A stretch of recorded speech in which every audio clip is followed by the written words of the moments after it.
Penyanyi cantik Isyana Sarasvati begitu senang ketika dirinya bisa konser kembali. Memang konser sudah jarang bisa digelar, lantaran masih di masa pandemi. Namun, kini sudah bisa dilakukan, tentu dengan protokol kesehatan sesuai instruksi pemerintah. Belum lama ini, Isyana Sarasvati menggelar konser di area Kebun Raya Bogor. Konser itu pun diadakan di area outdoor dengan suasana yang asri. Terselip berbagai momen menarik di konser tersebut.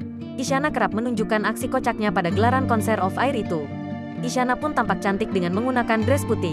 Dirinya membagikan potret tersebut di media sosial. Hal ini diketahui lewat pantauan tribunstyle.com di Instagram @isyanasaraswati. Terlihat Isyana membagikan berbagai aksi di unggahannya tersebut.